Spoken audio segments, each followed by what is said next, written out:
occasionally we talked about manhood issues, and because we had three. Occasionally, what you talked about women.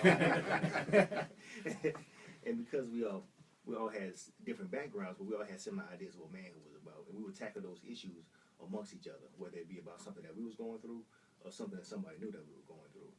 And through those conversations, we realized, well, we got something in common. Why not do something about it?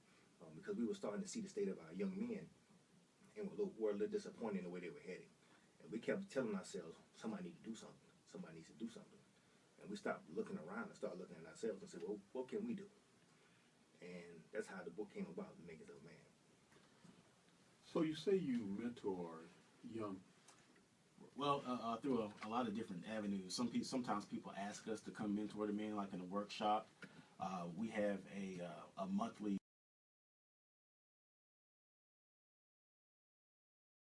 Saturday, and it's open to the public. Kids come, maybe like 10 or 15 kids a week, and we basically go over the chapters in the book. So it's a lot of avenues that we, basically go to talk to young men. I can't tell you how many times I've run into a lady who says that my child is 14 or 15, and there's some things that I just can't teach him. Yes, sir. And, Yes, sir. he needs his father. But then his father's nowhere to be found, so then she's left with a dilemma, and there just doesn't seem to be the guys out there to really want to get involved with a lot of kids these days. Yeah, and we find that same thing also, and a mother can teach a young man how to be polite, how to dress well, but there's certain intangible things that another man can teach a young man that a woman just can't do. And that's not any disrespect to the mothers or the ladies out there that are doing their best, but it's that time around a man sometimes that a young man will open up and actually share what his concerns are, what his thoughts and feelings are about certain things that he may not do with a mother or another woman. So yeah, it's important. Why is it so difficult to get men involved? Or is it just me thinking this? I don't know how difficult it is. We do get people who want to volunteer. We actually expanded our program this year. We're going to bring in some volunteers for some one-on-one counseling with the boys. I believe the opportunity is not there. A lot of times we want to get involved with organizations that's already built in. We want to volunteer for a service that's already there. We don't want to start our own thing. I believe what we're doing is we'll make it easier for men to come out and do that, because we're going to have a program in place for men who want to be involved in other boys' lives and assist. They can just come out and do it. They can just volunteer their time. It's not going to require a ton amount of time. So just a little bit of your time, once a month, you come out, spend about an hour or two with the kids, and that's it. And that's enough to impact a child's life. And those who are looking and seeking guidance from men, they'll be able to get some. We're talking with the board of directors. They mentor young men. They've published 2 books, The Making of a Man and The Making of a Dream. Our number here is 733-5620. Now, what type of problems do you, well, before I do that, let me make this observation. My brother was in the Boy Scout troop. He was a Boy Scout leader. Yes, sir. Something he did for a long time because he really believes in it.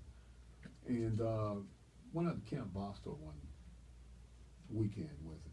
And there were all ladies there with their children. But he said he could not get fellows that he knew to come out.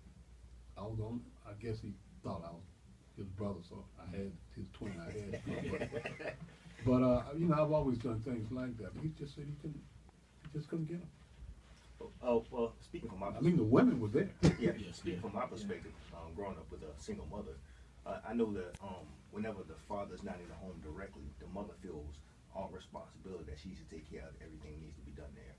So if a child is in Boy Scouts, and I'm very familiar with how the Boy Scouts functions. I had a child in Boy Scouts as well, and it does require a lot of your time. It requires way more time than you anticipate when you initially start. Yeah, I was in the Boy Scouts too. Yeah, I was too. Yeah.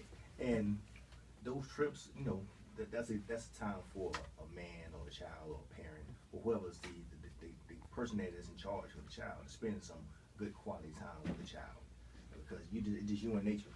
Yeah. There's no TV, there's no outside distractions, and I believe the pressures that we put on society as men, we're told that being a provider is solely about making money, that we are constantly chasing dollars and not chasing raising our children.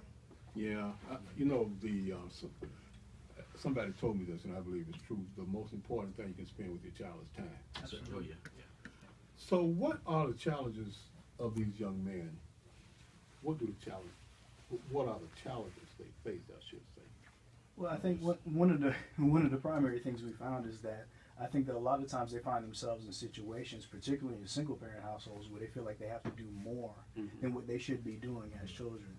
You know, we run into situations where young men are, you know, selling drugs because they got to help provide for the household, or they are, you know, skipping class to take care of a younger sibling because there's no other adult to do it.